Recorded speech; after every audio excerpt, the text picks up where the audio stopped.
O ano, kumusta na ang pakiramdam mo? Medyo nangihina pa ho ng konti, Mrs. Luna. Siya nga pala, bukas ay may pipirmahan ka mga papeles. Adoption papers ng anak mo. Sa susunod na linggo, kukunin na siya na mag-aampon sa kanya. Maswerte kayong mag-ina. May sinasabi sa buhay mag-aampon sa kanya. At ikaw naman, madadali sa pagbabagong buhay.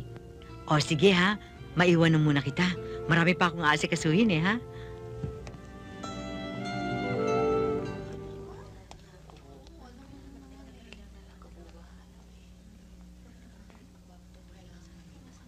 Ayun si Lisa. Naghahanda na siya para sa baby niya. Malapit na yan. Emma, may sulat ka. Ha? Sige ho, Mrs. Luna.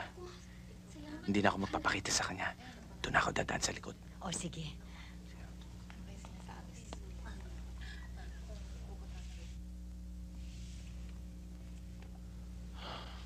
Please keep this a secret, Mrs. Luna.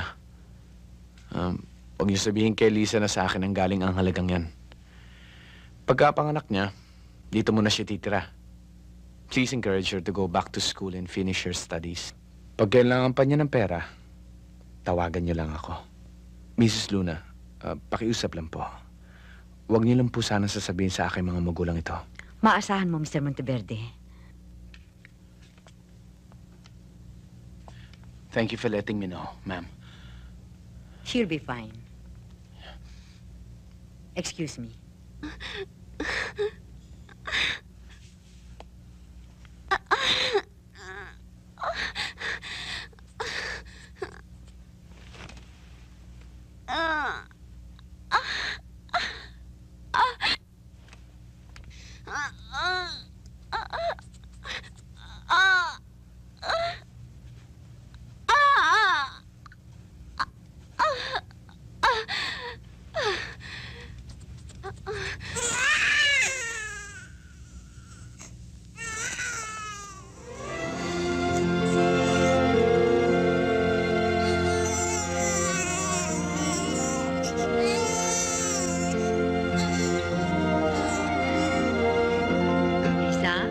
Ito na ang binata mo.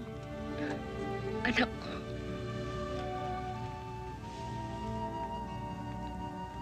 O ano, kumusta na ang pakiramdam mo? Medyo nangihina pa ho ng konti, Mrs. Luna. Siya nga pala, bukas ay may pipirmahan ka mga papeles. Adoption papers ng anak mo. Sa susunod na linggo, kukunin na siya na mag-aampon sa kanya. Maswerte kayong mag-ina. May sinasabi sa buhay mag-aampon sa kanya. At ikaw naman, madadali sa pagbabagong buhay. O sige ha, maiwan muna kita. Marami pa akong aasikasuhin ha.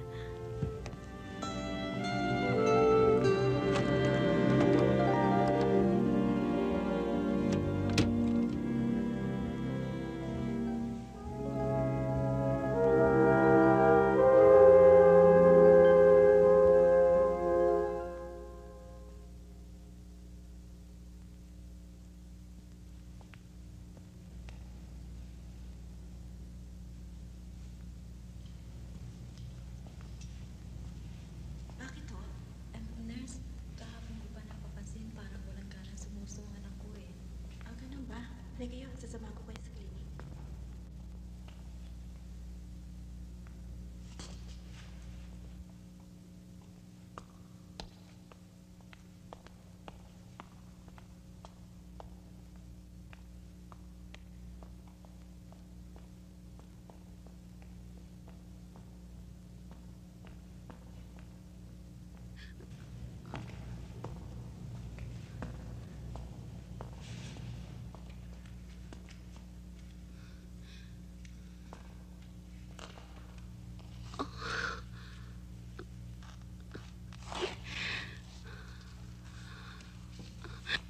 Ayun ho.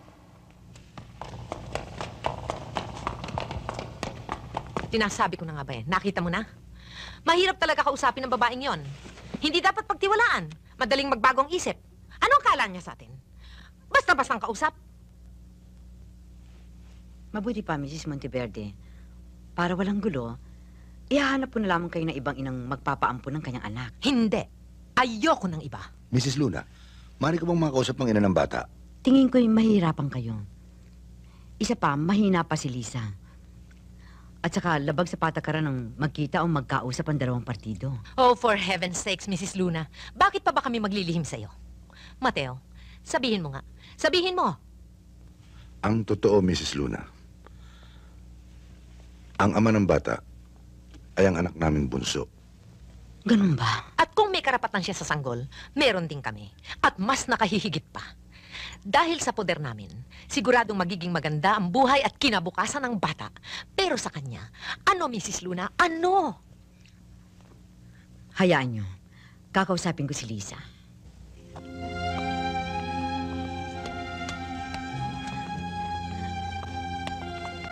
Napakagandang bata. Ngayon, meron na kayong mapaglalaruan. O sige, Mrs. Luna, Sige, maraming Mrs. salamat. Mr. Monteverde. Thank you.